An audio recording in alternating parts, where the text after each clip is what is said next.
Jeg hedder Carsten. Jeg er idémand og indehaver af Designers Hub. Vi har 2 butikker, en i København og en i Aarhus. Jeg fik idéen for ca. 12 år siden til at lave et forum, hvor danske kunsthåndværkere kunne sælge deres ting. Det er kun danske ting, vi har her i huset, så det forhåbentlig afspejler en lille smule af det, som vi kan i Danmark. Det naturlige ved det her sted, det er, at vi har en masse værksteder i huset, så de ting, som man ser på hylderne i vores butikker, de er lavet meget tæt på det sted, som det bliver solgt.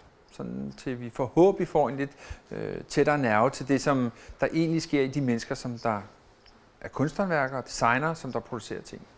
Det, der er unikt ved det her sted, det er, at jeg har prøvet at skabe et sted, som der fungerer som julemandsværksted. Man har sit rum, man kan udfolde sig i, man kan designe, man kan formgive, og så kan man sætte det direkte ud til præsentation for kunden eller beskueren. Og det giver en kæmpe frihed i forhold til design- og formgivningsprocessen, som der er helt unikt. Jeg håber, I vil komme og lade inspirere af de ting, som vi 8 mennesker her i huset går og laver til hverdag.